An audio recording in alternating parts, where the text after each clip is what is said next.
Buddy Mark Abrams here in Philadelphia at the 2300 Arena for King's Promotions. We're going to do a little weigh-in show. First, we're going to take part in the matinee show. I'm here with my partner for the next hour or so, King's Promotions own Andrew Foy. Andrew, we're here. Weighing day. It's been a long time coming. Yeah, it has. I mean, it's over now, though. Ready to go. Ready to go. So we got two big shows. Obviously, the thought process into having two shows was, before a lot of the restrictions were lifted. What obviously you work a lot hand in hand with Marshall Kaufman. What's the thought process in having two shows? Well, yeah, with what we were presuming was going to be a limited ticket capacity. I mean, essentially wanted to optimize our revenue per the fighters. I mean, we have a bunch of fighters on both of these shows who are fairly advanced in their career. When they fight, they need to make so much money, and to be able to do that, we need to be able to support it with ticket sales. And we also do have a lot of big ticket sellers on both cards. So that was the way that we felt that we could optimize that at the time. Yeah, there you have it. Oh, let me just get a switch there. That's better. So what are you looking for? Obviously, we'll get to the main event. The first show, we have a terrific lineup for the first show. Actually, both shows we got a terrific lineup. We'll go down the fights, or actually maybe go up the fights. We Christian Bermudez 2-0 taking on Lawrence Mertag. A couple guys from New York. I guess going to start everything out here in Philadelphia. Yeah, I mean, neither of these fighters are really people that Marshall or myself are terribly familiar with. We know that Bermudez is a popular fighter. He's a big ticket seller. I expect him to look good in this fight. It's about the extent that either of us could probably tell you about it. My plan for this, when I came up with the idea of doing this show, a little weigh-in show, was maybe, obviously, we would love people to chime in and give us their opinions, chat, even ask us any other boxing questions. We're all down for it. I was actually going to ask Marshall, and I was going to do this and put my hands over my head so he wouldn't shoot me, but I'm not going to be able to do it. I was going to see maybe to give away 2 tickets, but everything's completely sold out. How about that? Yeah, I mean, we're really excited about it. Not terribly surprised, though, just being, like I said, and we have a bunch of, several very popular ticket sellers on both shows, and we were pleasantly surprised, actually, with the ticket sales of a few of the fighters who we didn't know what to expect. So, I mean, it's been great as far as ticket sales go, and, I think that even people, if they're not fans or family or friends of individual fighters, I mean, I think should want to come out to this show because it's going to be the best boxing event in Philly since the pandemic. And if you can't be here, let me put up the thing on the thing. The fights can be seen live on bxngtv.com. Last few years, King's Promotions has been out in the forefront, streaming events all over the world and getting tremendous responses. I remember, one of the shows. Did humongous numbers that we did in the sands, yeah. So I mean, obviously it's a great way, and you know what? There's no way. I went down the boxing schedule. There's no excuses for people who are definitely fans of the sport not to watch one, if not both, these shows because there's no other boxing tomorrow night. Yeah, that's true, and I think both of these shows have fights on them that if you were going to watch boxing on network television. We have quality of fights in both shows that would meet that criteria, and we have prospects on both shows who would meet the criteria to be in some of the undercard fights. So, yeah, there's no reason not to. So let's get back down to the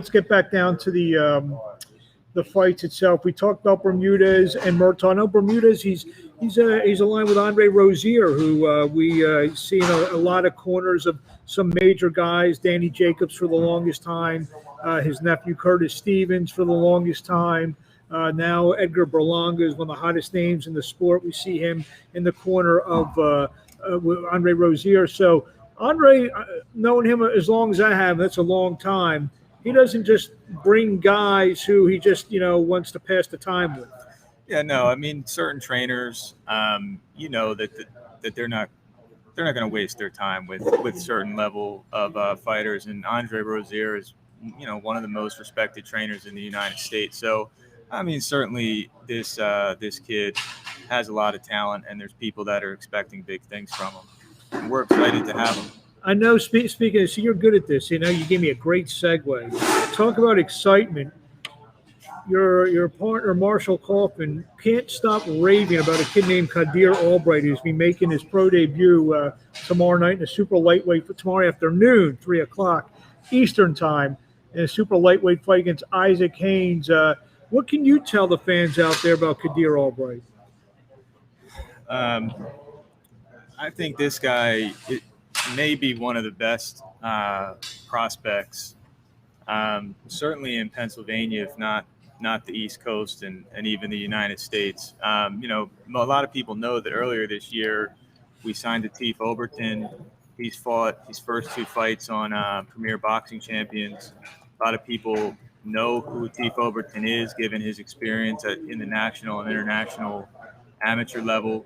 I think this kid, Kadir Albright, actually is every bit as good. Obviously, I mean, they're not ever going to fight each other. They're nowhere near the weight or anything like that. But he's a little more under the radar. But I actually saw him fight in Philadelphia Golden Gloves probably 2 or 3 years ago.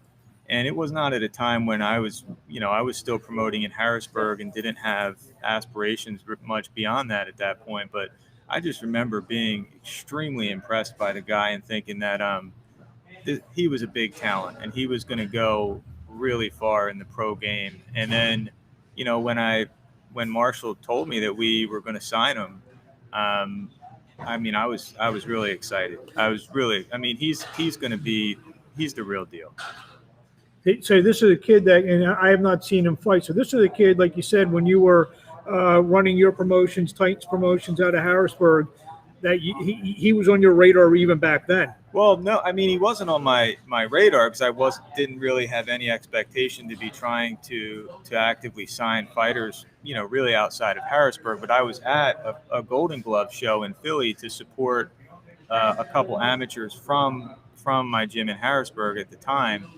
And I just remember seeing him on the card. And, from my standpoint, he stole the show. I mean, he already, he had it all 3 years ago. Is this one of these like explosive type of fighters that I don't want to compare him to like Duran, but when you see explosion, you watch him fight. He kind of in that ilk. That's the type of fights that we'll see out of Kadir Albright. Yeah, I believe so. I think he's going to climb. He's going to climb pretty quickly. Okay. I mean, he has it all. So so we're only on the second fight, and that's.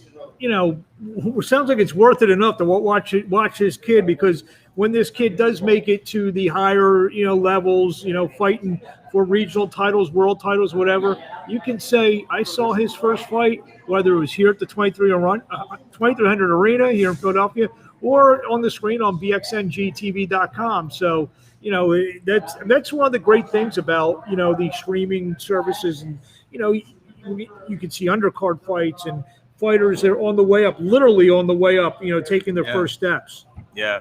And just another, thing about Kadir, he ended up surprising us being a huge ticket seller. We don't know what to expect out of a lot of guys when we sign him. And that was a real pleasant surprise, I'll say that. So he's got a ton of people that are going to be here in support for him tomorrow. And Arena will be rocking when he fights, and I expect he'll bring the fireworks.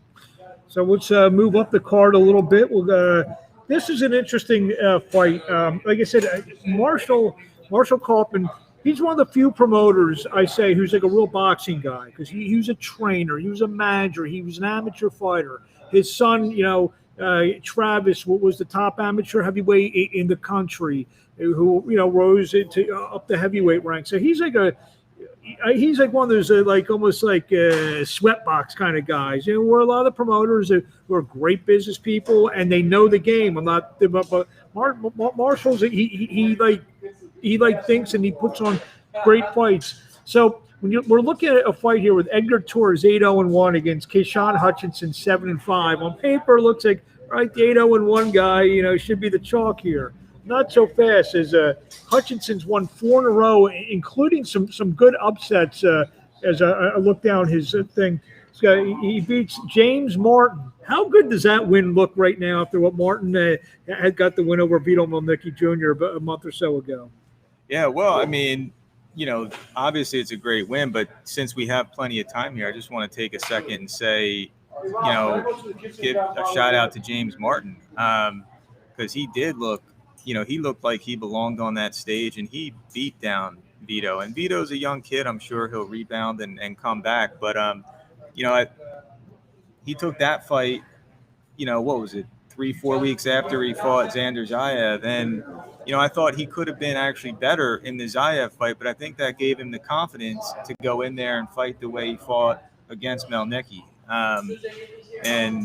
So I just want to give a shout to James, because that was a great fight, and we're expecting him to continue to grind and do some big things. But yeah, great win for Kashan. I mean, Kashan was probably one of the hottest fighters, in this area before the pandemic. Four in a row. Several of the wins, he was really the underdog in the fight. I think we're about to weigh in the main event.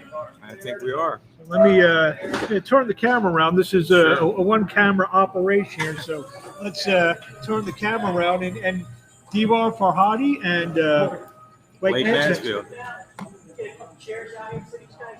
Or you want to put it over there?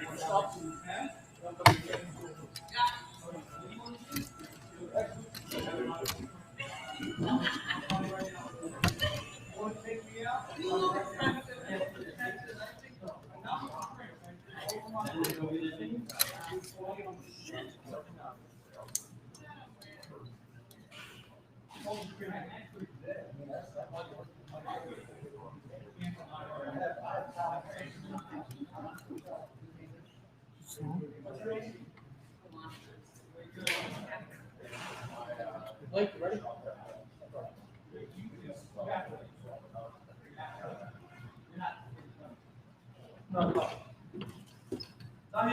Mansfield, 1678. All right. Gonna take him. What's up?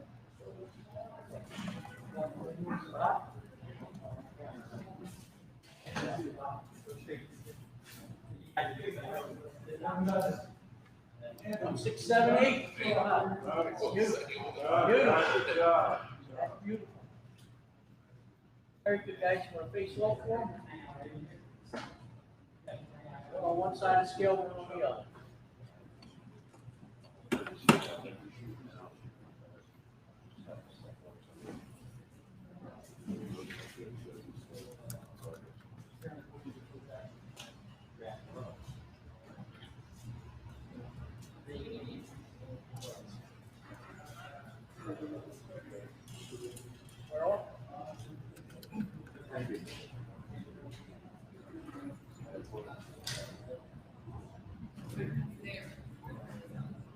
Okay, Sal.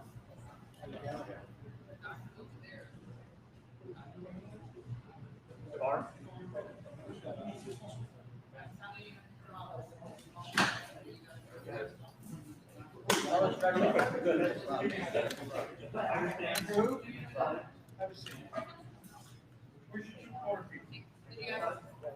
Only one?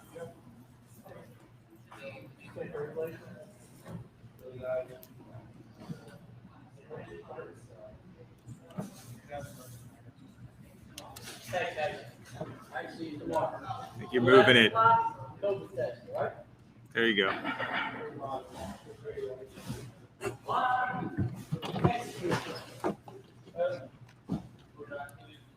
We are back live, or we've been live the whole time. Why don't we talk about this last fight? We have to now. The best laid plans, right? But I think this is going to be a rocking main event. I can't wait to see it. The last time Blake fought Jamal Davis in Harrisburg, it was a war. I'm expecting really nothing less tomorrow afternoon, I guess, with him and Fehadi. Their styles really match up well. It's going to be an exciting fight. Both guys are just going to bring it to each other. So, I mean, and lots been made. Devar Fehadi's got a great story. There's going to be a big story out on ringtv.com sometime, I think, today. Joe Sanliquito got a chance to speak to him yesterday. He's an unbelievable story in many ways. He's from Iraq. He studied to become a doctor. I think he's a doctor already in Iraq. I think he's very close to being a doctor here in the United States. I think he's like one test away or something like that. And my wife's physician right next to me. You even brought your stethoscope today. What would you forget? You had it around your neck, or? Nice. I got to do some work. Do you really? Yeah. Okay. All right. I can't say too much more than that. Doctor-patient confidentiality. There you go. So anyway, let's see if we got. Here we go. We got some questions here. Did Luis weigh in yet, Andrew? No. He'll be in the evening. His weigh-in will begin around 5. Probably closer to 5:36 when they weigh in. This is why I bring you on, because you draw the people. Exactly. They're asking you all the questions. So when we did the press conferences earlier this week, obviously the nightcap main event with Jens Plana and Brandon Robinson, both super middleweights. The main event here, both super middleweights. The winner of these two fights may dance at some point with each other at some point later in the year.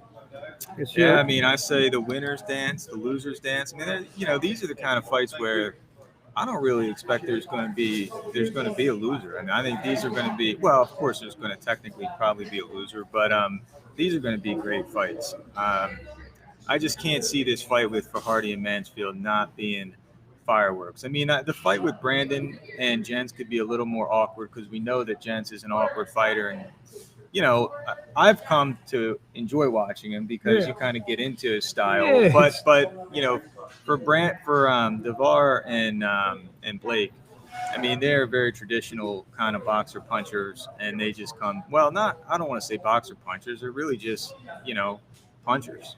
I say if you're watching the show tomorrow, especially on the stream.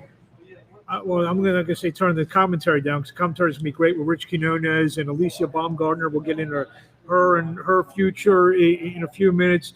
But if you put some music on and just focus on Jens, it's like watching a guy at a disco with all the herky-jerky moves and stuff like that. I mean, he does have that awkward style. He's got up and beat somebody. A lot of people thought he beat our fighter.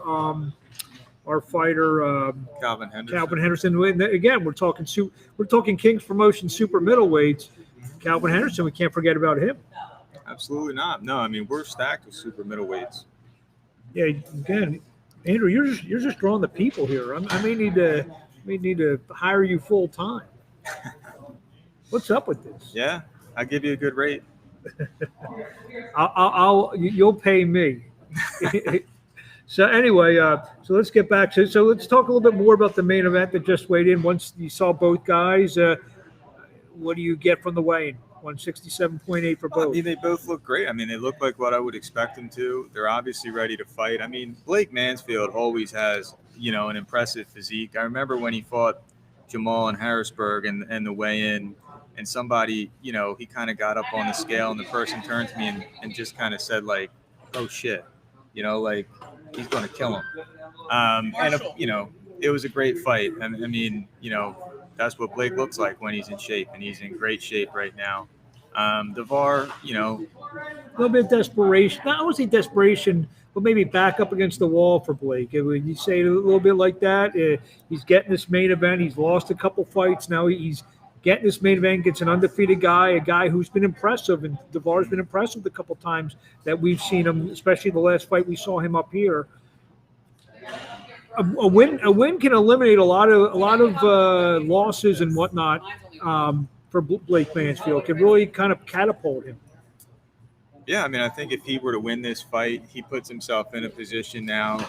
I think obviously to fight the winner of the 8 o'clock main event, but also to get himself back into some network fights. I mean, sometimes you can only have so many, losses and be able to get on those sorts of cards. But with a win over, an 8-0 prospect like this, I mean, he put himself right back in that mix for some good money fights, I think. There you go. So let's get back to the card here. Maybe we'll see here. But so we didn't get done talking about Hutchinson and Torres. So we talked about Hutchinson on a roll, 4 in a row. James Martin, a couple other good quality wins. Taking on a kid named Edgar Torres, 8-0 and 1-4 knockouts from Woodbridge, Virginia. It's on paper, you see the 8-0 and 1 guy, but Keyshawn Hutchinson, he's a guy who hangs in with anybody. Yeah, I mean, you can only learn so much about guys looking at their box rec, but when I look at this guy's fights, there's nobody on here that I recognize as a promoter and a matchmaker. And so Andre Baker, 1042 and 2. I've seen him listed on a lot of bout sheets. I've never even seen that name. So I mean, not to say that the kid can't fight. I mean, I'm sure he can, which is why somebody's paying for him to fight these fights and get these wins. But he's as old as I am. He's almost 40. And 38. There you go. You're 40? I'm 39. I didn't know. But I think I think Keyshawn is going to win this fight. Hello, here. See, I'm finally getting some love. I'm finally getting out of Andrew's shadow. What's up, Mark, buddy? Thank you very much. So yeah. So like I said, those couple fights so far to start the card up. I mean, that's tremendous. We haven't got to the meat of the action. We just saw the main event weigh in. See, because the restrictions only let one fight in at a time here to talk to the commission. So it looks like all the fighters are trying to break the door down to get in here. But So we'll get back to the fights in a minute. I mean, is this giving you a lot of time? Last year plus. I know you and Marshall talk a lot. Contemplating. Certain moves with certain fighters. I mean, is there been a lot of that between you and Marshall the last 15 months or so? Yeah, I mean, more so, I think, from Marshall. I mean, he's the insider in the sport. He has the connects. I think I think Marshall's done a tremendous job Absolutely. with our fighters during this pandemic. And I would say better than any other promoter that's not top ranked, really. You look what Michael Coffey's gotten. He's kind of he actually, I think he fought on the first PBC fight back where he kind of made a name for himself, and then he had that impressive knockout win. And then the next fight, the guy got injured, had to stop in the second round, and then he destroyed Darmani Rock. I mean, and Mike Coffey definitely has the goods, and that's somebody that again just goes to show Marshall's eye for talent. I mean, he's been high on Mike for a long time, and really set him up perfectly. So you got Mike Coffey kind of getting on the radar, and then you talk about Rais Salim, who's kind of exploded in the couple fights that he's had during the pandemic. Yeah, I mean, Rais Salim's been a long-term project with King's Promotions. I mean, when I, decided to join with Marshall, I mean, Rais was back then. I mean, he was the guy that Marshall had kind of, had his eye on, thought that he was going to do big things and be a world champion. And he was able to get him opportunities, to succeed and get him in that spotlight. And to be honest, I think right now, I don't think any of these guys want to fight Rais. We see Fulton and Figueroa are kind of matched up. It would love, Rais would love to fight the winner of that fight. I think he beats either guy. Akhmadaliev, I don't think wants anything to do with Rais. I think he beats him easy. I mean, I think Rais is the cream of the crop in that weight class right now. 22 pounds. You guys got like Danny Roman as well. A couple other. I really like Danny Roman, but he does look like he's faded a little bit in his last. I mean, what do you think about that? I thought he fought well in his last fight. Well, he fought well, but not. He didn't look to me like, an undisputed world champion. Obviously he lost his fight to Akhmadaliev, but I'm saying he's a guy, he's a name, he's still at pretty much at the top of his game. I don't know if he slipped. It's very, to my eye, unnoticeable. I don't know yet. It may just be a matter of that now that the guys that are at the top of that division are a little bit better than the guys that were at the top before. It could just be talent of a guy like Fulton and Aleem make somebody like Ramon look less impressive. Yeah, I mean, I agree with you though. I think Raiz is more than a handful for anyone in that division. And I mean, I think even the winner of Fulton Figueroa, if that would be the case, Raiz Salim is in the fight against more than in the fight against either of those guys. Absolutely. I mean, obviously I'm biased. I think he beats either of those guys, but I don't think anybody would say it wasn't competitive. I think another weigh-in now. I think we got Greg Outlaw and Andrew Rogers. Where's Andrew Rogers? You're the fighter, right? If you're done, come and see me. If you're done with him. If you're done with him.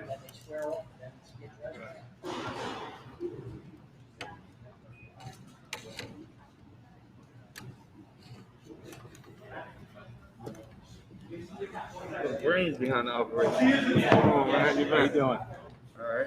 See you in the corner. Corner. Oh. See you in the corner.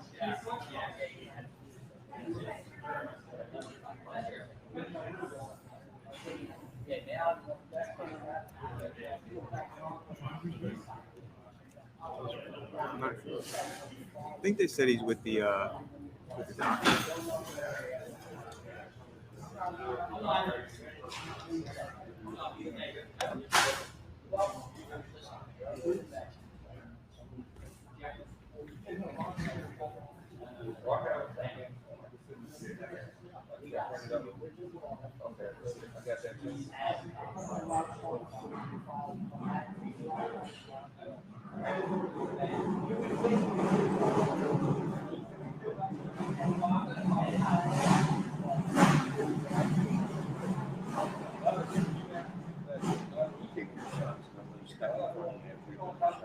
True that. That's good for your career, but it's not good for you. You know what I'm saying? That's why everybody's got to be on the same page. You know what I'm saying? This way you're not totally questionable. You know what I mean? Anytime you're right. Okay. Yeah, you're right. So you question. Yeah.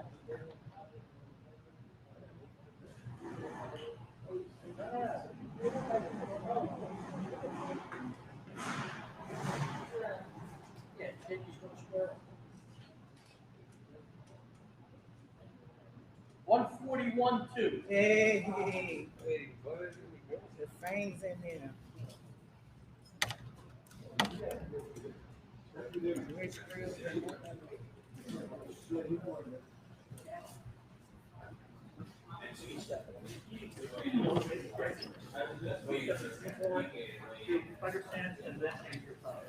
All right, that was Greg Outlaw just weighing in. I think his opponent is with the doctor right now. The weigh-ins are run a little bit different when Greg Serb isn't doing them. What do you think, Mark?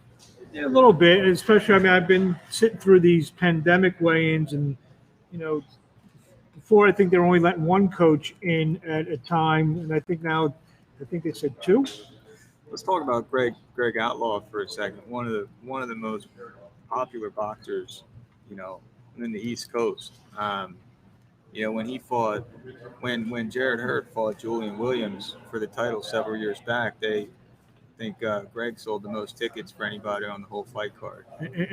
And his mother, who's standing 3 feet. I'm his manager. Oh, manager. I thought I'm sorry. No, I'm his manager. His manager, Yes. who's standing 3 feet away from us, she nods yes about the ticket sale. Yes. So Yeah, Almost 30,000 in tickets. there you have it. So This is live television, so they hear it. Wow. one of the best prospects in our stable right now. I'm real excited So about it's- this guy. So let's talk about him. We talked about Raiz, and we talked about Mike Coffey. Greg Outlaw, I know he's had some injury issues, if I'm not mistaken. So he's been out of the ring a little bit here and there. Yeah, Now- surgery on his meniscus So now, before the pandemic. so now the ship is starting to right a little bit. Where do we expect to see Greg Outlaw? I mean, I think he's going to continue to be a huge ticket seller, and I think you should expect to see him on television probably within the next couple of years, maybe even this year.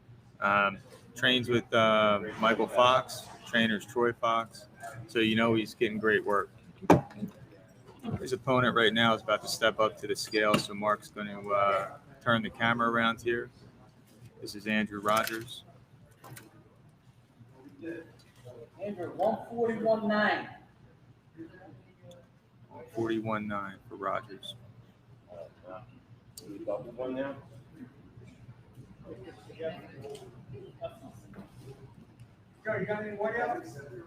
Yeah, okay.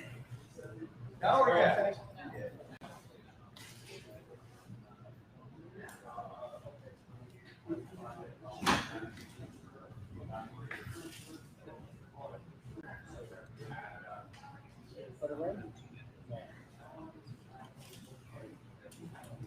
Okay, Sam. Don't face this way.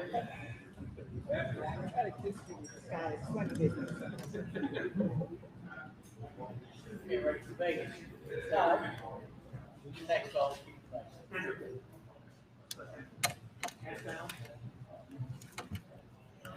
I said, if you guys do COVID test tomorrow at 11, they start.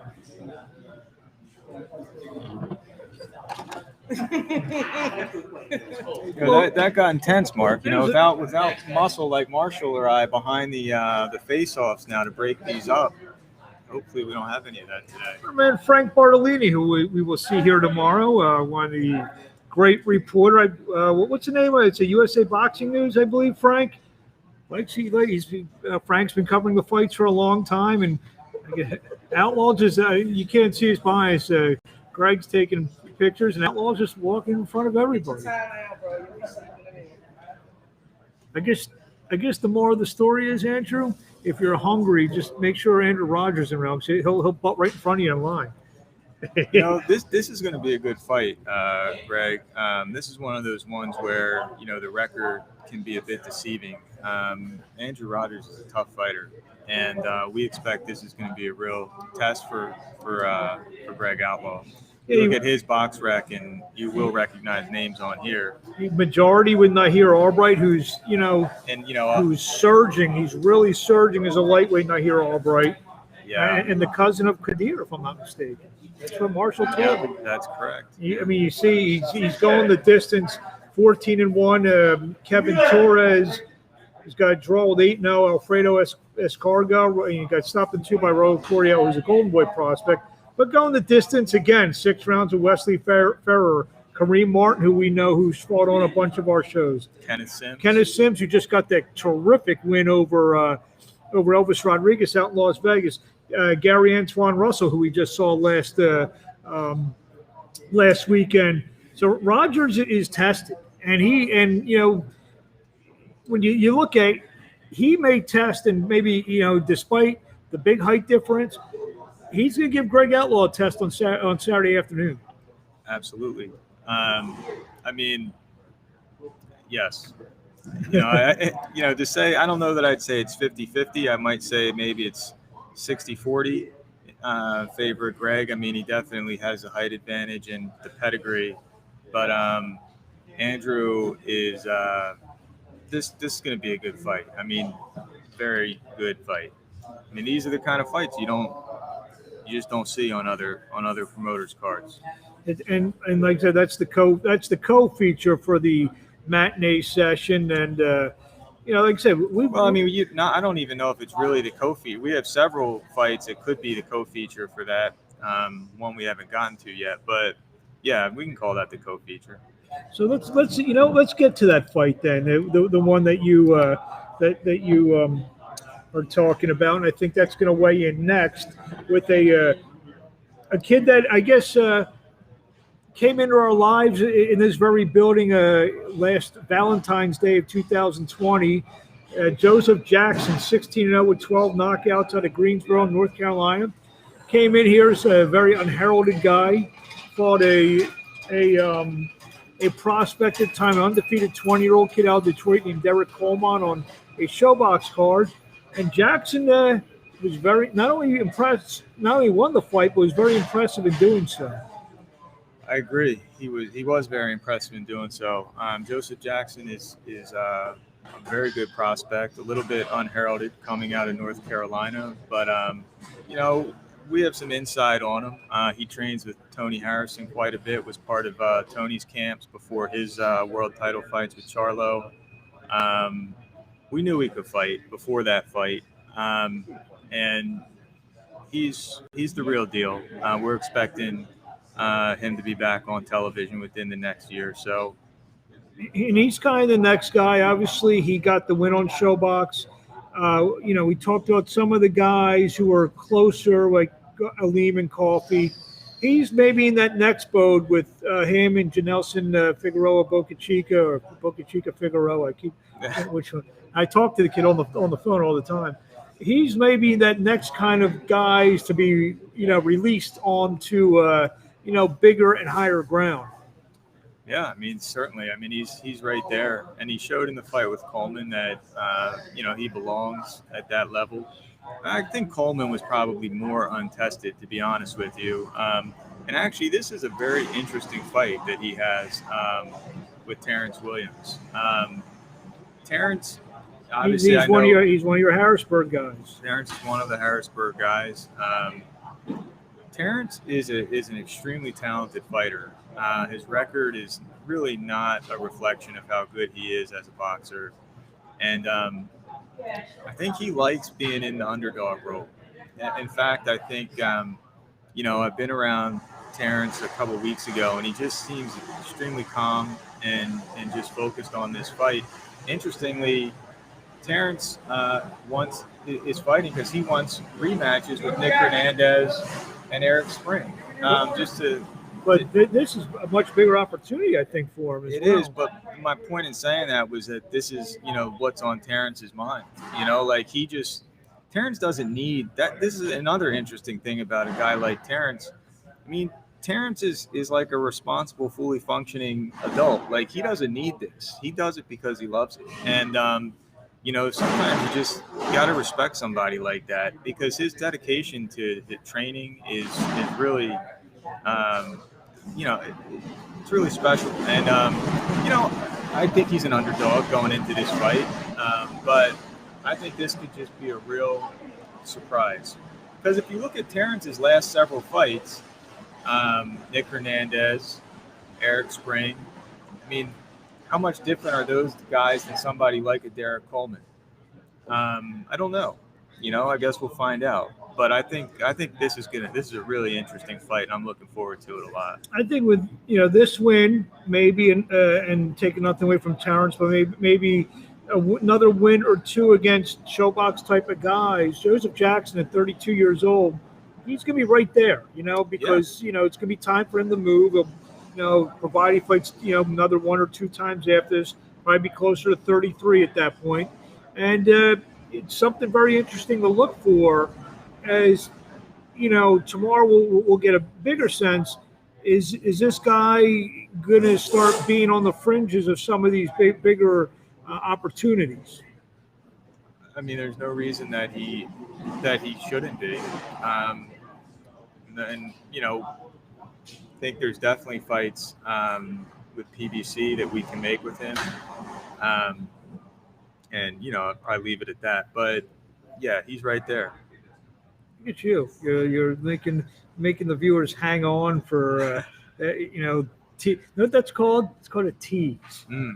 So if this doctor thing don't work out, maybe you have a career in TV or something. It's called a tease.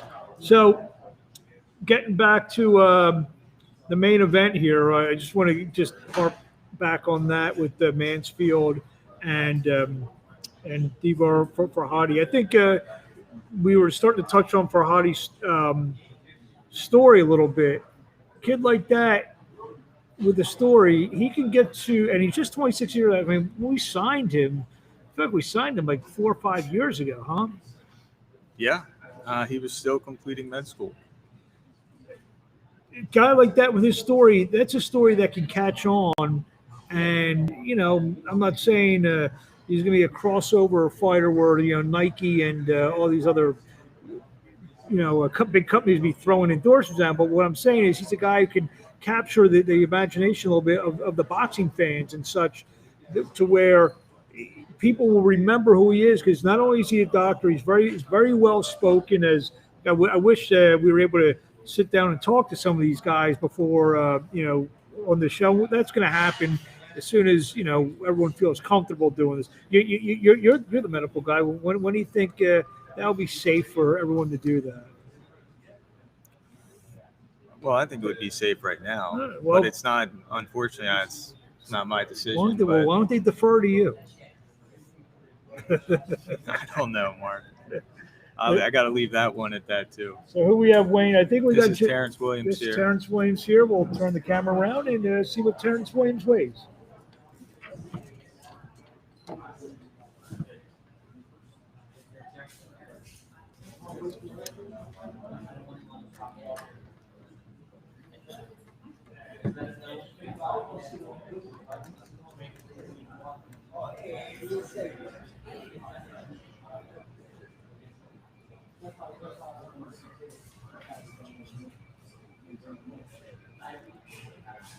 We have Terrance Williams about to weigh in right now, and Joe Jackson should be coming up here soon.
Terrance Williams about to hit the scale right now.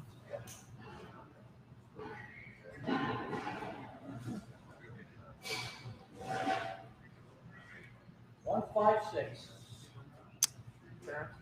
156.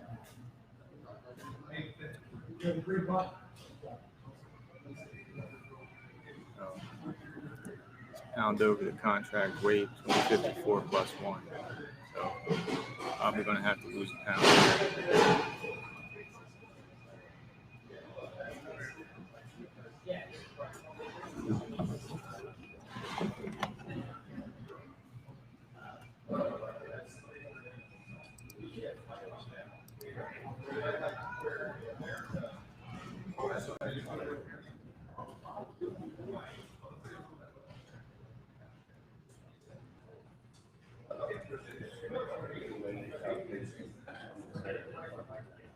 You don't have to be on the scale, just stand there. Thank you. Thank you very much. Thank you. You're welcome.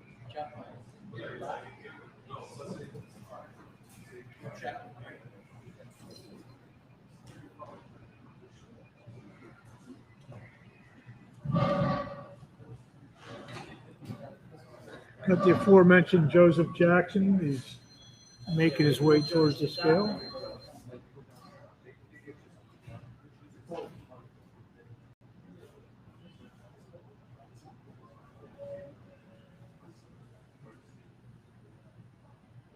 I just saw him.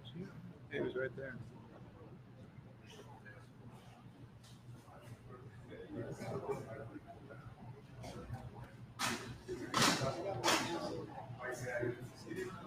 So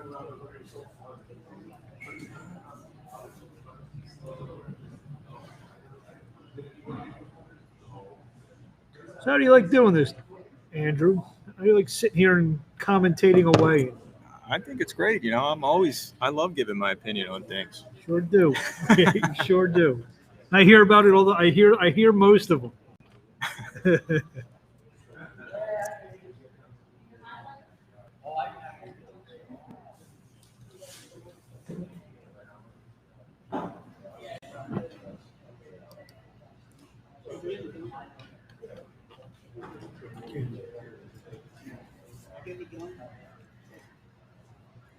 It's in my.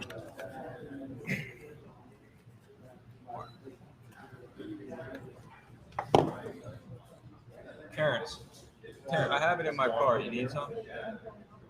Terrance Williams actually asking for a piece of gum, for which my partner, Dr. Andrew Foy, is going to his card and going to oblige.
So, what kind of gum did Terrance Williams receive? Trident. There you go. Whatever works. He just stuck in his mouth right on camera. He's going to spit out 1 pound right now. So there's a method to this. Yeah, come on, Mark. Okay. Haven't you ever cut weight before? Look at me. The only thing I ever cut was a slice of pizza and put it in my mouth.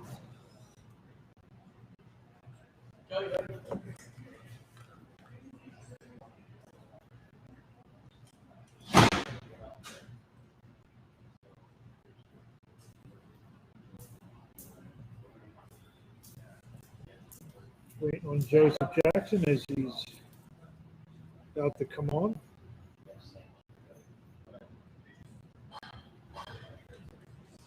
Edgar Torres. Hold on. Yeah, hold on. Let's get them out of the way first.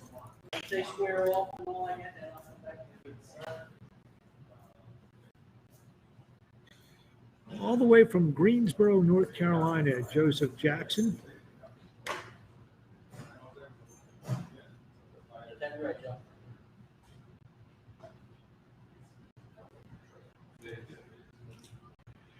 $1,539. It's good, Mark. I imagine that's what you look like with your shirt on. Yeah, you're right. Something like that. 153.9 for Joseph Jackson. Terrance, you want to square off with him? In fact, he had a nice, made it by a nice pound 1.1 pounds. On one side of the scale, on the other.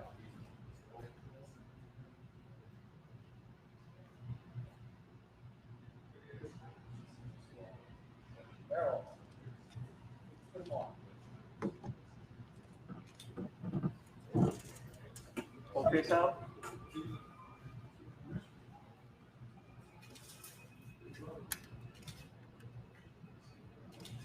Thanks, guys. Thanks, guys. Joe?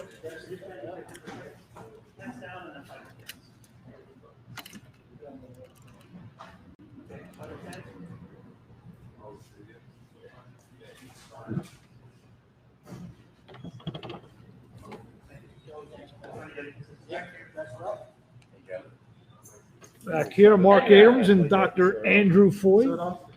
I almost said ringside. So I usually say we're back here ringside, but we're in the bowels of the 2300 arena in the back, doing this weigh-in. Tomorrow, like I said, 11 starts go.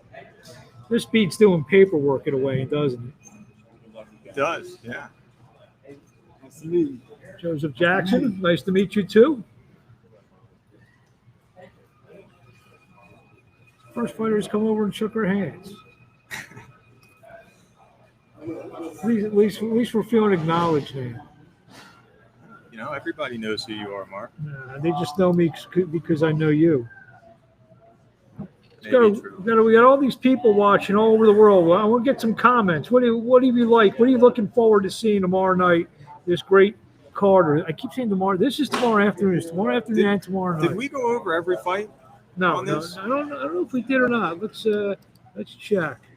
Let's see here. Let's go down the list. I guess we did. Yes, we did a little bit.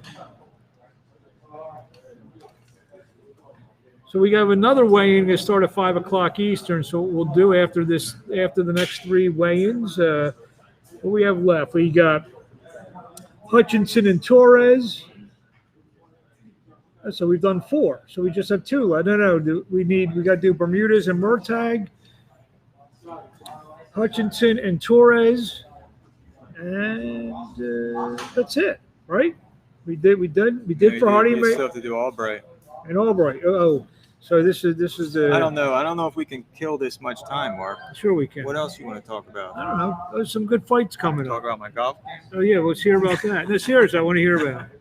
No, that's not for. Can't talk about that publicly. Because It's embarrassing. No, I know what you want. I know why. Because you're one of those guys who's probably really like a 3 handicap. No.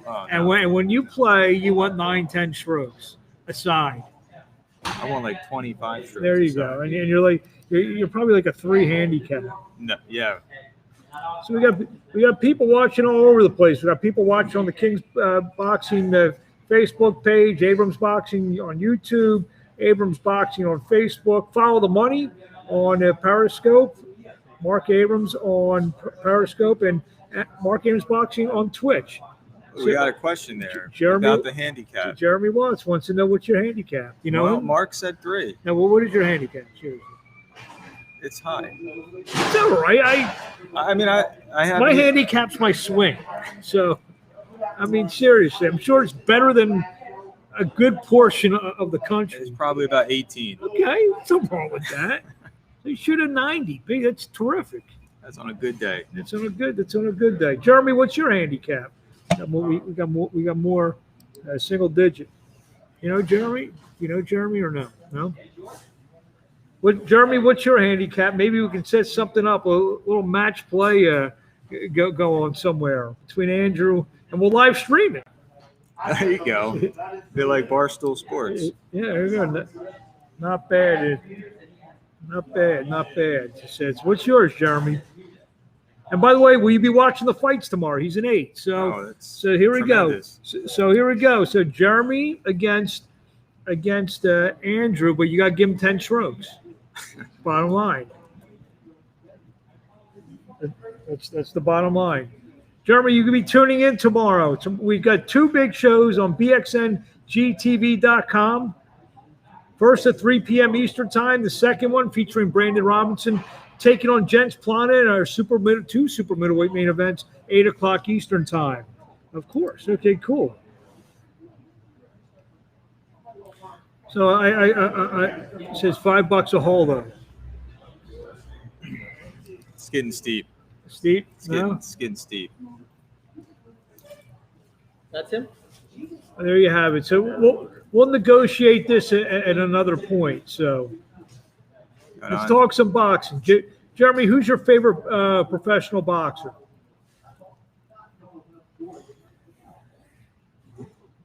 Says he'll give you 5. He's persistent. Yeah, I hear you. He says he's an 18. 10 or nothing. And Andrew picks the course. See, I'm like your manager. I'm like your golf manager. So, About to have, looks like Devar Albright's going to be weighing in next. Wait till people. this guy's good. Anyone sign with Kings? Anyone signed to Kings? All right. There you go. Wait till people see him. The height on this guy for his weight class is tells you a lot of what you need to know. Is this Kadir here in the orange? It is. About 6 foot, 6'1" at least, Mhm. 140 pounder. Yeah. In fact, maybe I'll flash Andrew. You can talk to the crowd out there. What are you doing, Mark? I'll flash. Let me turn the camera on. Okay. You think I'll leave you here hanging? All right, we're going to turn the camera now. Looks like Devar Albright. Hopefully, he's going to be weighing in. I don't know if he's weighing in quite yet.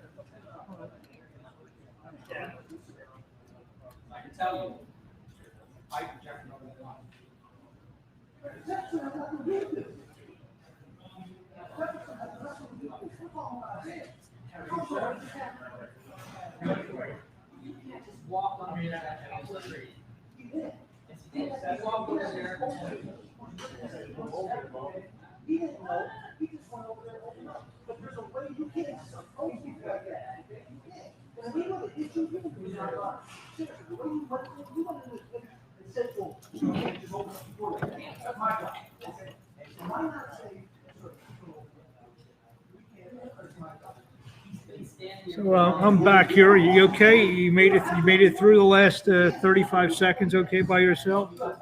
I did. So what are we gonna do for like 2 hours after these in between these weigh-ins? Get some drinks. I was gonna say, where are you taking me to lunch? See, this is what I want. I wish you'd play Jeremy now, take some of his money, and you can buy me lunch out. It would be amusing watching me play. That would be good television.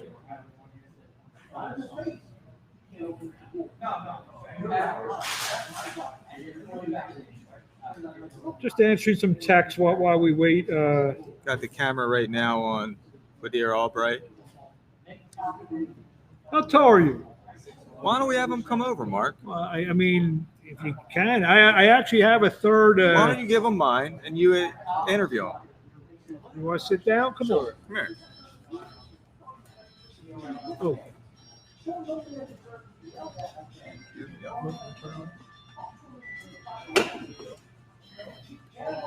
There you go.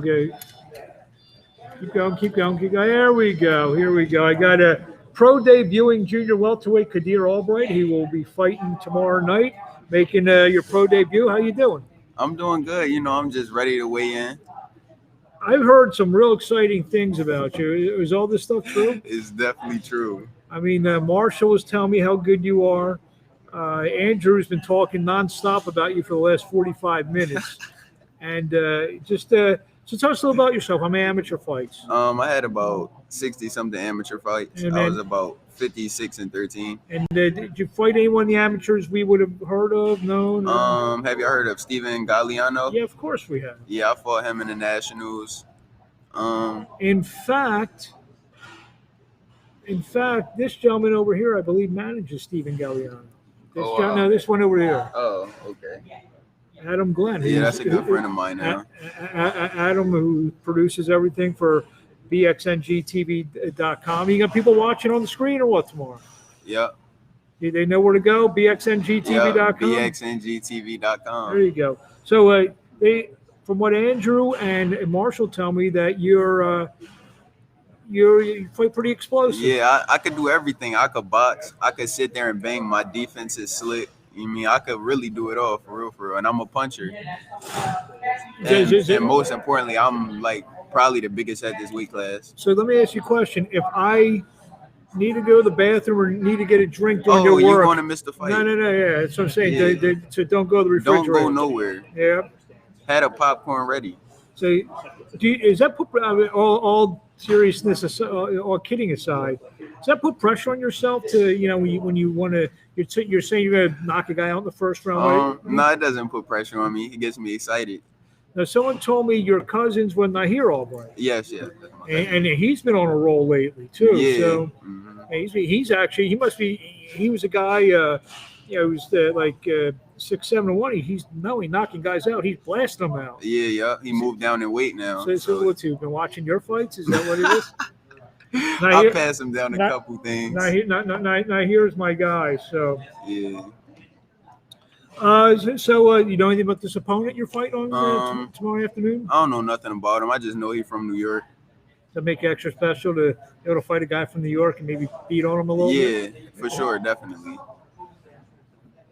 What who are your boxing influences? The guys that you like, or My boxing influences, Roy Jones Jr., one of my favorites, Floyd, Jerron Ennis. You know, I was in camp with him, so it's just good being around that type of fighter. You know, how getting to much experience. how much do you learn in a fight like that? In a fight like what? I mean, not a fight like that in a camp like that. Oh, you learn a lot. You learn a lot just being around them type of fighters. I'm around all pros, getting the best work, sparring all elite pros. You know, I've been doing it since I was young, though. I sparred Tevin Farmer, Charles Conwell. I sparred Jerron Boots Ennis, Steven Ortiz. You know, I've been in there with all the big names. So yeah, I know Conwell's he's been sparring a lot and been in camp with Boots a lot. Yeah. So you're getting both that work Yeah. on the same day? Oh, no, not the same No, day. I'm saying maybe you do 2-3 rounds of this guy, 2-3 rounds of that guy. Yeah. So what? I mean, how much being in camp and fighting and sparring those guys? You want me to turn the camera? Turn the camera. Who we got weighing in? We got weighing. You know, you want to do some commentary on this weigh-in with me or Sure, what? yeah, we could do some commentary. There on we this go. weekend. He's a big personality. I'm trying to. I'm also trying to. You know how many commentators I've spawned into big roles? No, I say seriously, I have. So who we got? This is Torres weighing in. What weight they fighting at? I believe these guys are fighting around welterweight, if I'm not mistaken. Oh, all right.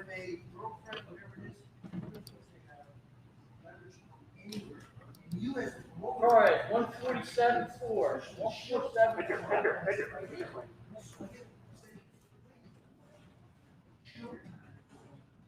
Torres, 147.4 pounds.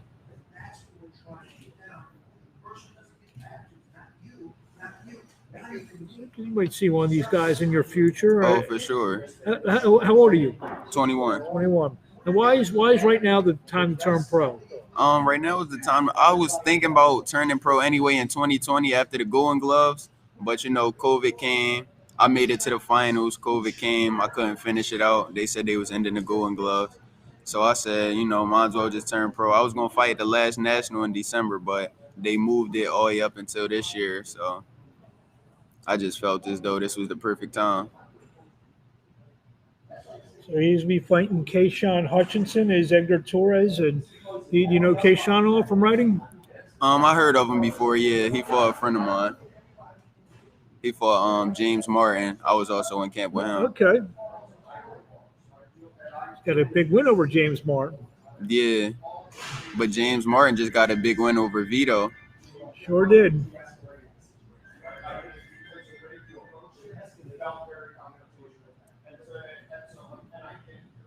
So you're a pro debut, then you make your way in last. Yeah, It's part of the deal. yeah. It's not too bad though. You know, getting down to this weight wasn't really that hard. Still feel energized. Not really. What weight did you fall? You 141 as an amateur? I was 152. Well, I was 141 originally, but you know they took that out of nationals, so I ended up moving. If up you to don't mind me 152. asking, He's a natural behind the. well, he's, Take over for you, man. I was about to say you can don't you have patience to see? Well, I was gonna say, why not 147 if you were, I think 147 is too easy to make. too easy to make? Too easy.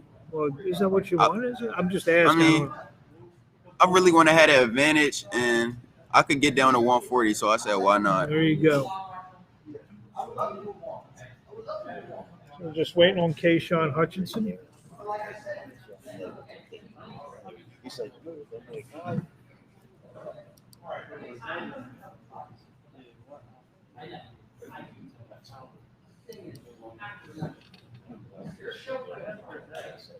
So what's it like to turn pro? In a great fight town like Philadelphia. Oh, it's gonna be amazing. You know, I got my whole hometown behind me. The crowd is gonna be rocking for sure. When was your first memories of this moment? Dreaming about this? What age? Oh, probably about 12. That's when I knew I wanted to be a professional boxer. Watching Floyd and just everybody. Adrian Broner, he was one of my favorites. But around 12 is when I knew I wanted to be a professional boxer. My now director Andrew Foy is pointing at something. I can't hear it. 149.6 for Kayshawn Hutchinson. You know we're live, right? Yeah. Okay, just making sure. What do you want to say to the fans out there who are watching? To all the fans out there watching, I just want to say, this event that got put together is going to be great. The whole card is a bunch of great fighters. You're not going to want to miss this show. So if you're not here live, watch it on BXNG. They will be streaming it. So make sure y'all tune in. Now, I know it's a pay-per-view. Are you worth the price of admission alone? Oh, I should be more than the price. But, yeah, it's definitely worth the price. Y'all going to get what y'all paid for sure. A lot of action-packed fights. What punches the knockout come? Because I wanted, when it happens, I want to make sure the announcers know that you called your shot, Babe Ruth style. It's either going to be an overhand right or a left hook. It's either going to be a right or a left. That's. Is there any other? Left hand hospital, right hand cemetery. Oh. So whichever one comes first. This is a vicious guy. Mark, what do you think of Sunday? Sunday? Oh well, yeah. Since he did mention that Floyd is one of your guys, he's fighting a YouTube guy. What do you think? Oh yeah, he fighting Logan Paul, right? Correct. It's kind of a joke, but Floyd gonna beat him up. That's what he's supposed to do. You would love to get some of that Paul action, wouldn't you? Yeah, I'll beat Logan Paul up, Jake Paul. Once the time right, they getting called out for sure. But what do you think of that? I mean, they're drawing some attention to boxing. Definitely a lot of attention. It may be the wrong attention, but because these YouTubers gonna start calling out boxers, like that's not your place. Like we really work hard every day in the gym, and for him to fight Floyd, that's pretty crazy. I know he's been working hard too. But Yeah, of course, but it's levels. It's definitely levels. Definitely level. I mean, I work hard every day. I'm not going to be fighting Floyd. So. Yeah. Right. So give me the timetable of when I'm having this conversation with you in a year. How many fights are we talking for Kadir Albright? Wait, how many amateur fights? No, how many? If I'm talking to you on June 4th, 2022, what's your record going to be? 2022? Yeah. I should be like 14-0 with 14 knockouts. 14 fights in a year? 14 fights in a year. Maybe no. Maybe 8-0, 8 knockouts. Okay, that's all. I don't know if anyone's Yeah. fighting 14 fights. Yeah.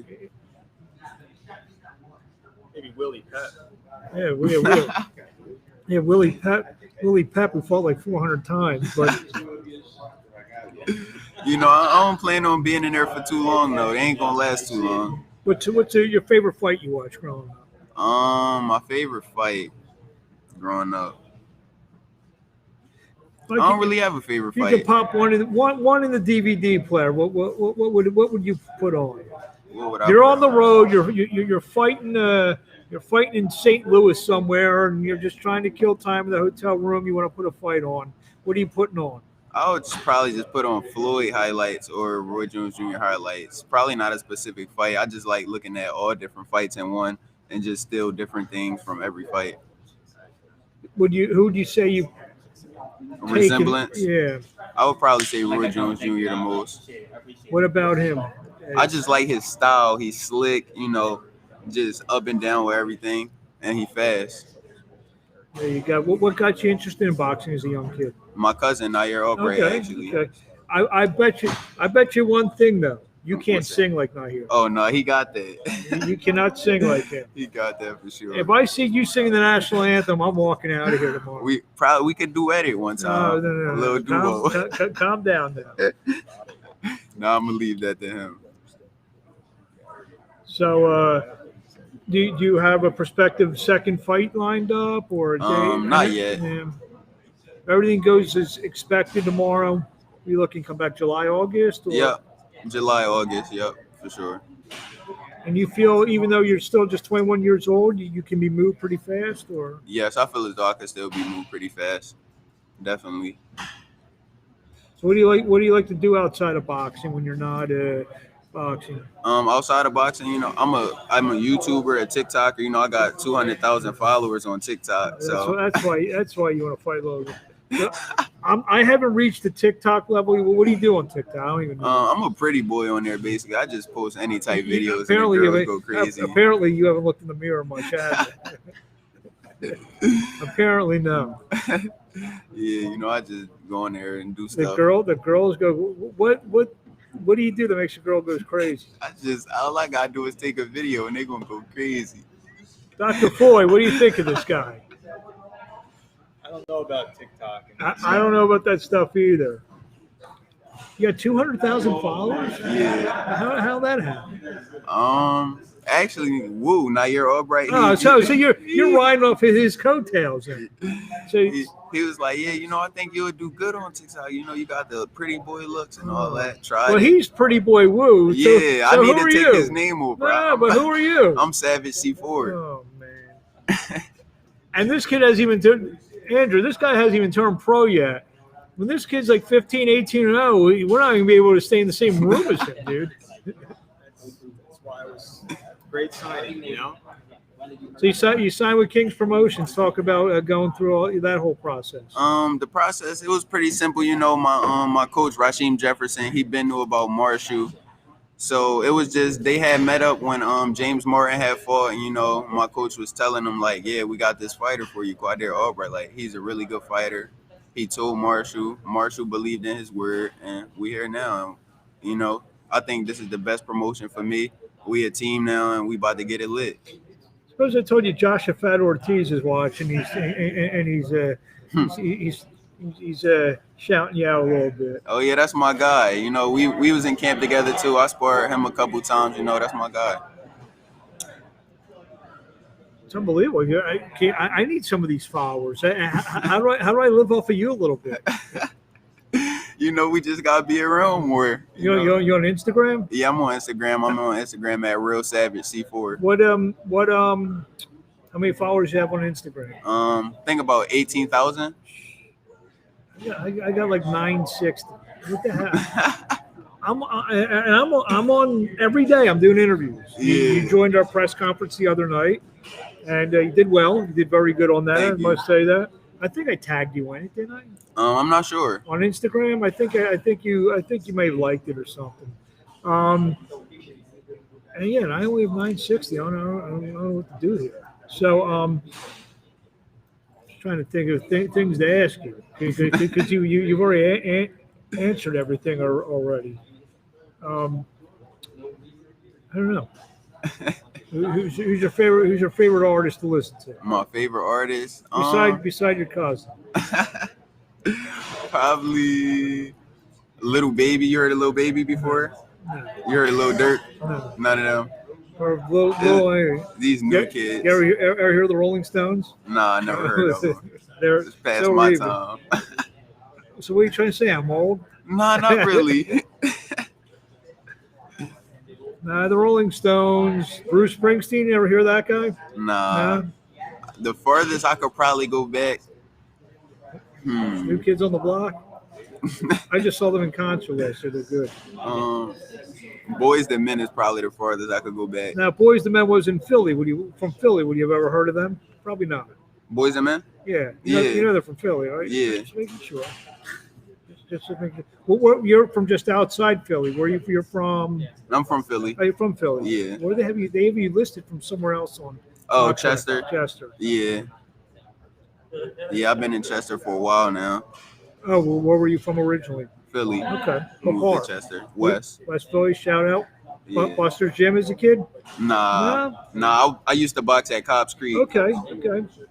I only know Buster's Gym, really. I don't go to a lot of. I mean, I go to a lot of gyms, but obviously I know Buster a long time. So Yeah, I Um, trained at Schuler's before too. You heard of Schuler's? that's Buster's. Yeah. Oh, Yeah. oh yeah. hmm Everyone knows Buster's. Yeah, Outlaw trained me for a little bit. Okay.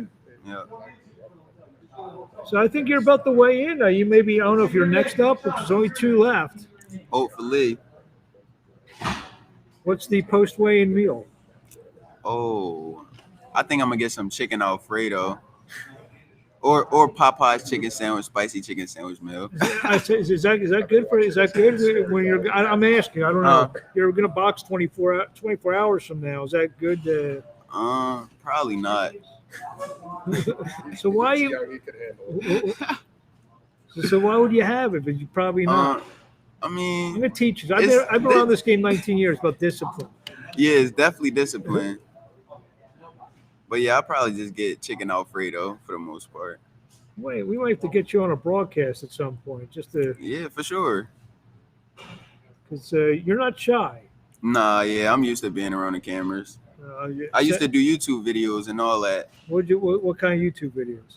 Public interviews in Atlantic City, stuff like that at the malls. Oh, you used to just go up to people and just Yeah, go up to girls, ask them questions. So what were Am you? I cute enough to be your boyfriend? Oh, Stuff my like God. that. Oh my! Some wild stuff here and there. I'm afraid to ask this question. Did it work? Yeah, it definitely worked. Did it really? Yeah. Like Yeah, people more on often YouTube. than not, or once in a while? Or? No, it worked a lot. You know, people on YouTube, they like seeing stuff like that. So, did you do this? There you are. Time to weigh in. I will, Kadir. We wish you best of luck. Thank you very much. Thank you. Appreciate y'all. Andrew, never sick him on me again.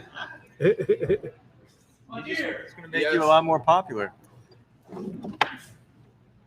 I'd like to get on some of the 200,000. Well, he's got 18,000 on Instagram.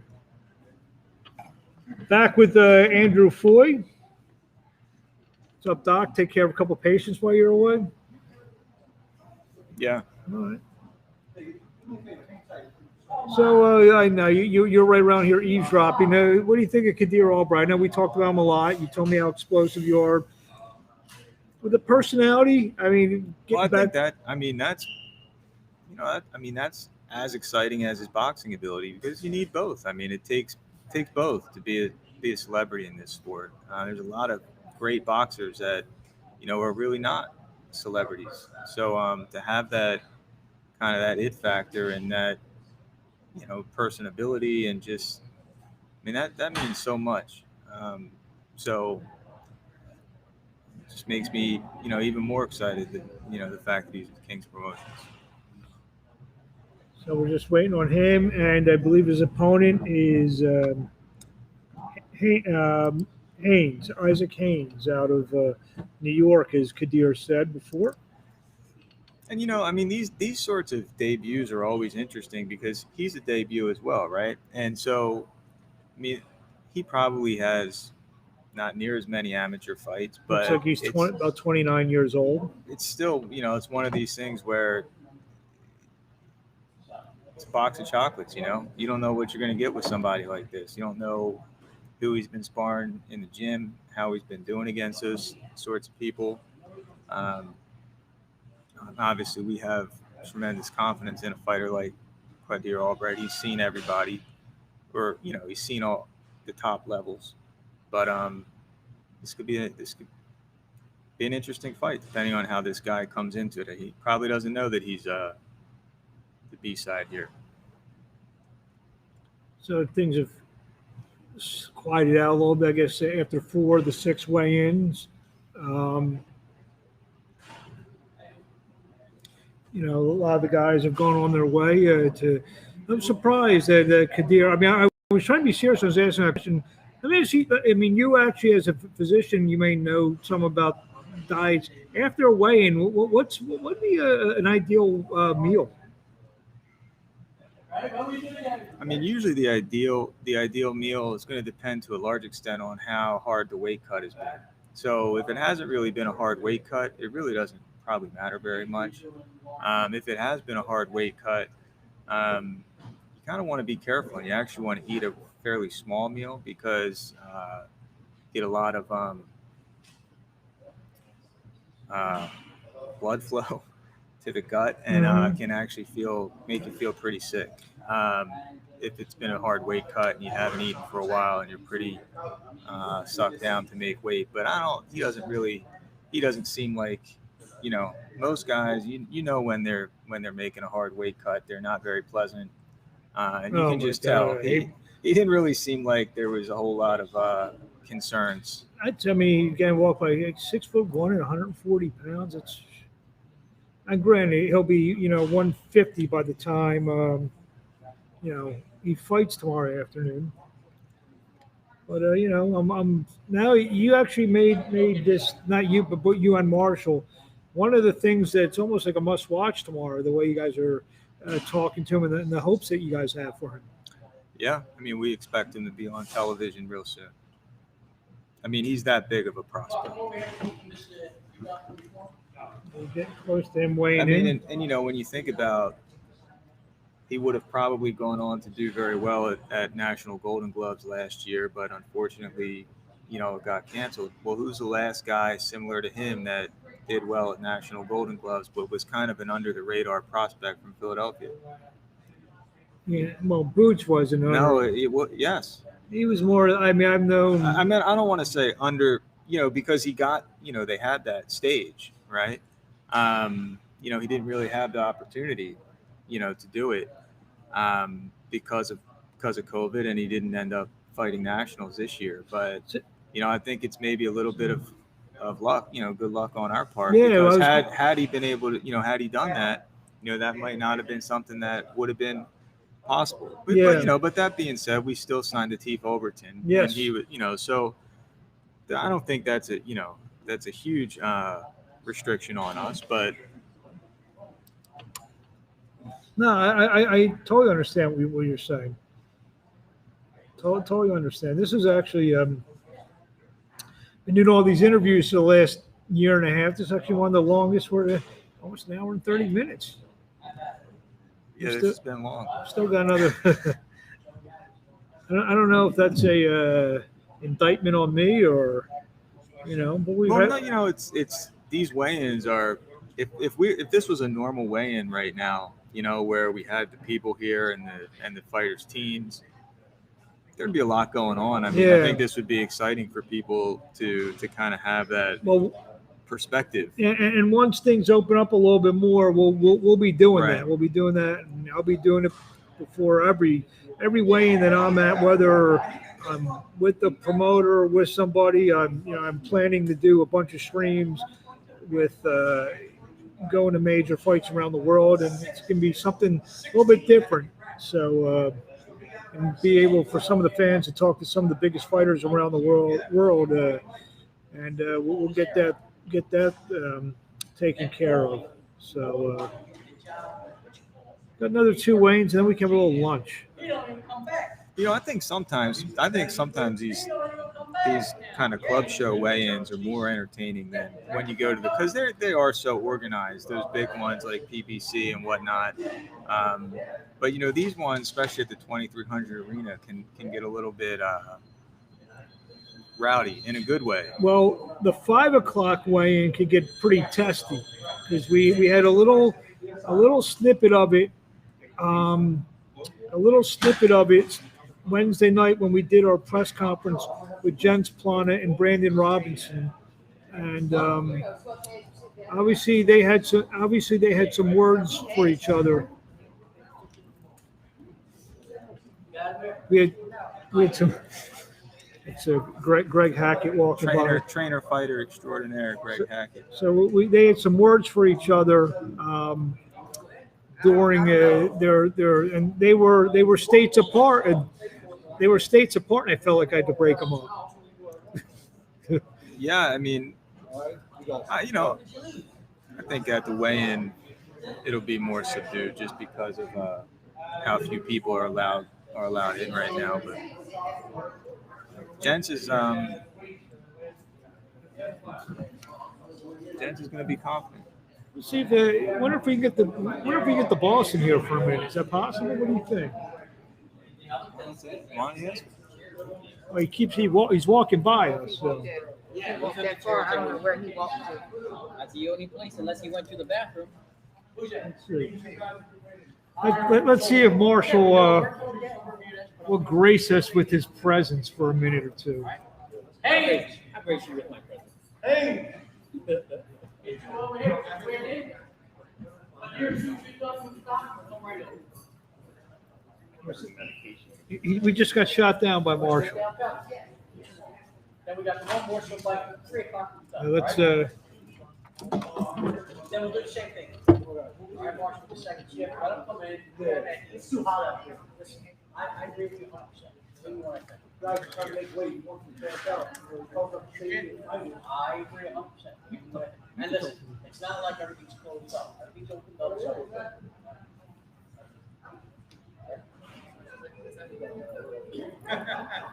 So that's how you know it's a station. That's right, 131.3. Mr. Haynes, 1313.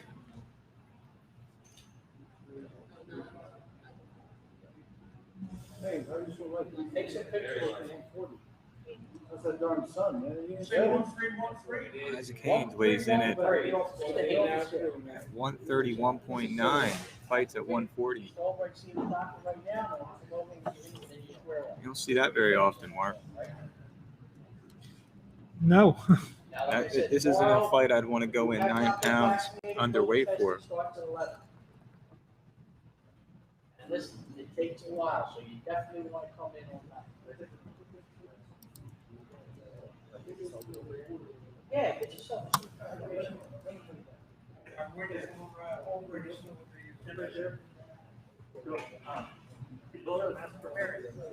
do a fighter stance and then a shield.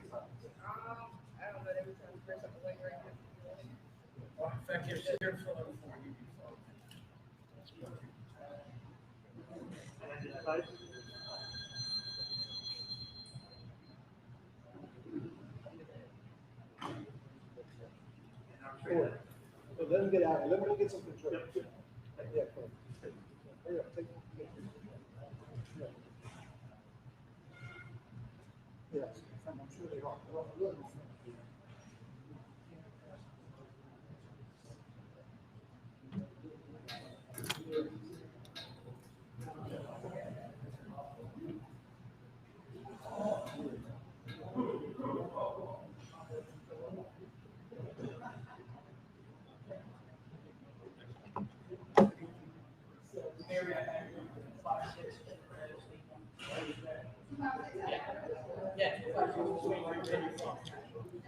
Yeah, matter of fact, even when he gets you here, you know, I'll have a car. I'll have a car come here. Yeah. Well, yeah, really, she should have had it already. Come on, ready? Yeah.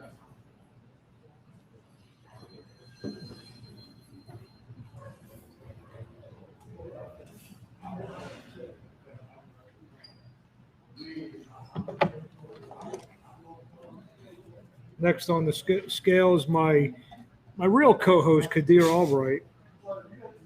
My more talented co-host.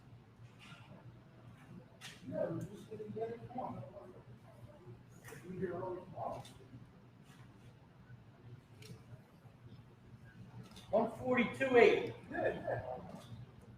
All right, 142.8. Okay.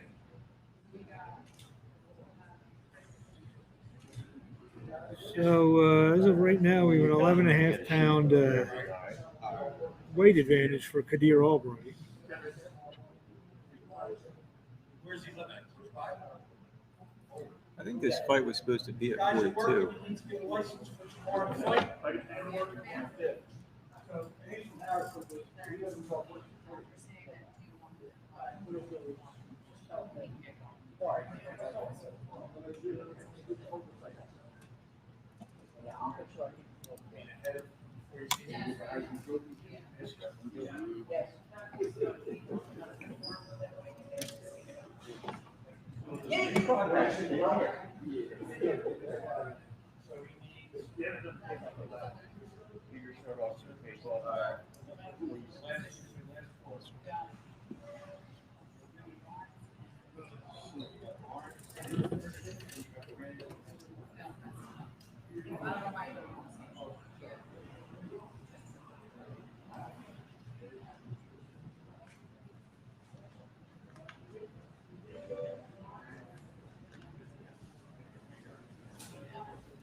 I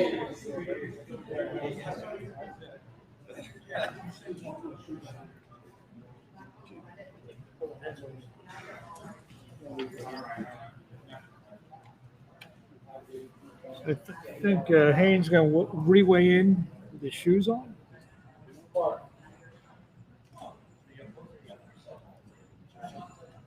137. 137. Good. 137. That guy's going to square off. How do you say that one? He heard him.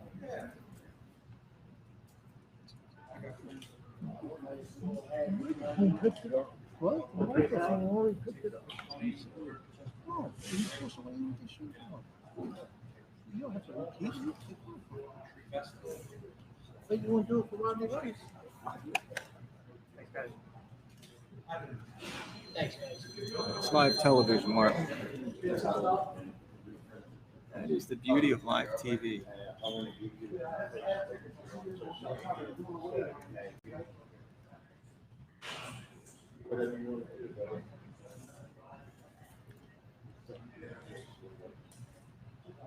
Still on camera. Murtaugh, corner. No, stay right there. Who's with you? You have Nolan. I already got this information. Right? Who else are you with? No, so you got. So you are with. So we have one more weigh-in to go.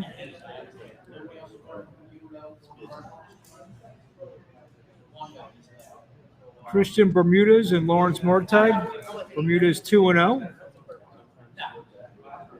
2 knockouts.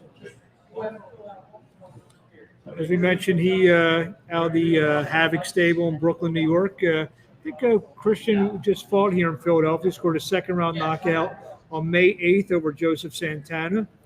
The other fight was at the Madison Square Garden Theater back in 2019. Second-round stoppage over Jonathan Condi. That was had to be on a big card. It was on let's see here. Heather Hardy, Amanda Serrano, I think I don't know if that was the main event. I think Devin Haney was the main event that night. Devin Haney against Zaire Abdullah. Well, let's talk about Devin Haney. What did you think of his performance the other night? So, thought he did well. I mean, I think that Jorge Linares is a world-class fighter. So any win over Jorge Linares is not trivial. But I don't think he performed the way that the next Floyd Mayweather of boxing would perform. And I actually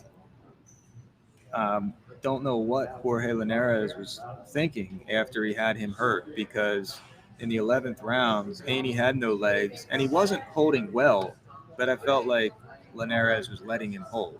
And the rep was certainly letting him hold. But as a fighter, Linares could have easily stopped a lot of that from happening. And I think he was one punch away from certainly knocking him down again and possibly ending the fight. So, it was certainly an entertaining, kind of an entertaining ending, although the guy was like screaming at the television because I didn't know what Linares, it was almost like he had a gentleman's agreement or he had money on himself not to win that. I know that's not really what happened. I was thinking, I wonder what would have happened if that punch landed at halfway through round 10. What would have happened? That's the big question. Before we get that, our good buddy Mike Fox replying to Frank Bartolini, who said that Greg Outlaw has a good talent. Mike Fox saying that Greg Outlaw trains with a good team. He would say that, wouldn't he? Well, I mean, it is a good team. Or else he wouldn't get dinner tonight, probably. Mike, are you coming? Mike, are you coming to the fights tomorrow? Let us know, Mike, if you're coming to the fights tomorrow. Definitely a good team. I mean, Mike and his brother both. Montez and Father Troy, the trainer. Yep. I mean, it's a boxing family. Ramblin' Ralph Velez to join us. He's in Miami. He works with the Floyd Mayweather Mayweather Promotions. Does some ring announcing and some commentary. It's only the Good to have you tuning in, Ralph. Yeah. Guess you'll be handling the undercard Sunday night with the Logan Paul fight against Floyd Mayweather. Appreciate it. You too. Good luck on Sunday. Should be fun. Mike Fox answering us. Oh, he's in Las Vegas training with Tank Davis. Fortunately, I came, Mrs. Fight. That's interesting. It's some good news. Obviously, he's fighting. Tank Davis fighting a tall guy, Mario Barrios. Why not bring up a tall guy like Mike Fox? It's good. Good work for both guys. Makes a lot of sense. Yeah. So that's some good information that Mike and good stuff out from Mike Fox. You're welcome. You're welcome, Ralph. Have a good show. Have a good show Sunday. We'll be watching. Let me ask. Maybe Ralph may know this. Are any of the undercards being streamed anywhere? Maybe Ralph can answer that. I was wondering, say, some of Mayweather's top young prospects will be on the show. Top young prospects will be on the show, so I want to check a couple of those guys out. So maybe Ralph can grace us with some information, just like Mike Fox just graced us with some information. So Get the inside scoop here.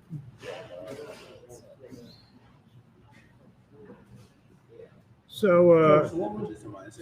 got one more weigh-in to go. Bermudez and Murtagh, the two New Yorkers.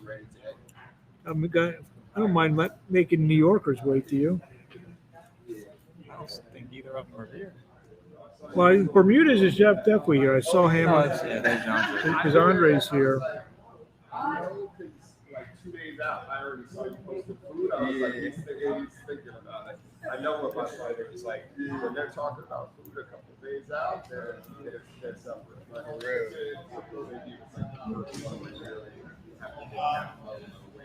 Just one more, then we can put you out of your misery. Show was, were you guys on the run in Bay or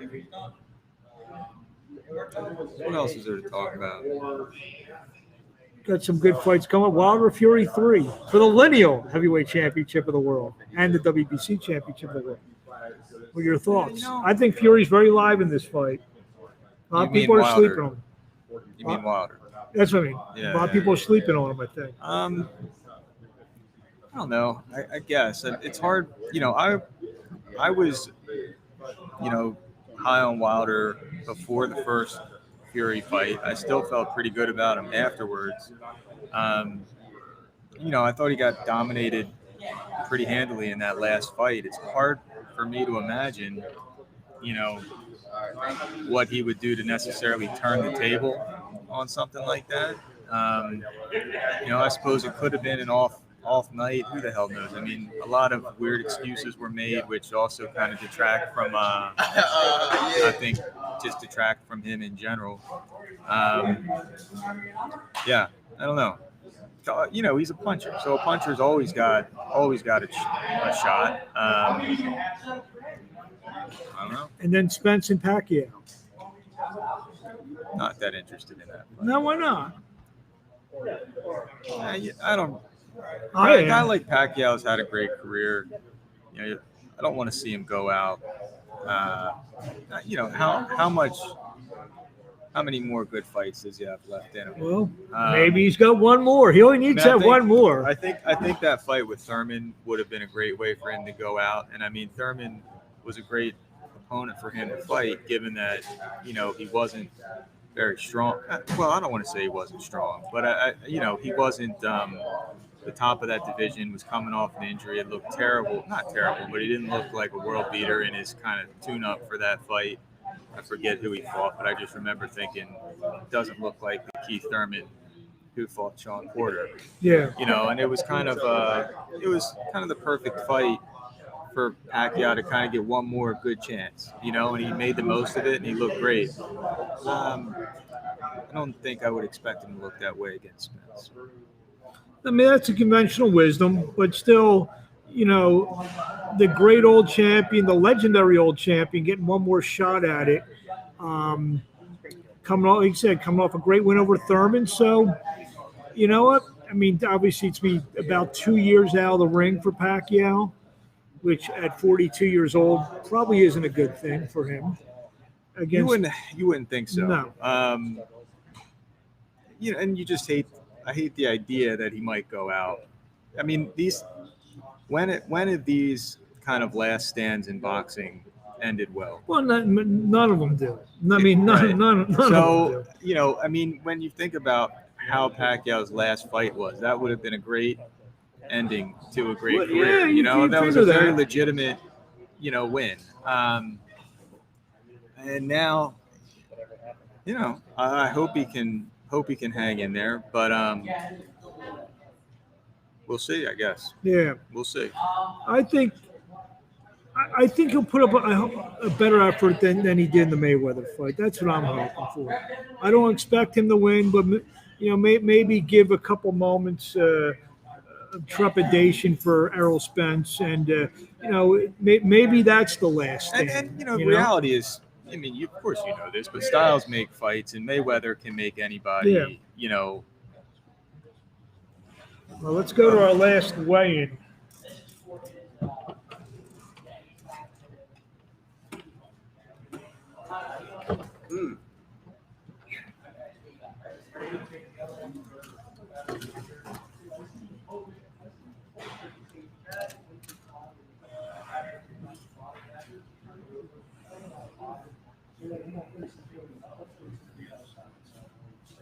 Mr. Bermudez. Where'd he go? Bermudez, come on over, bub. Mr. Berthold, you're first.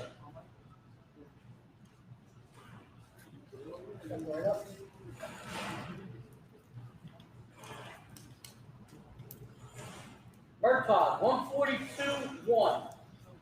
142-1.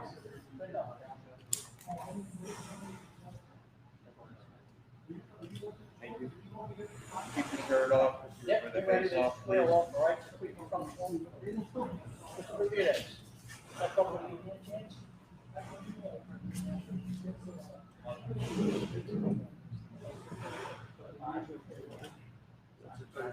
Bermudez, 1-4-2-1. Excellent job, guys.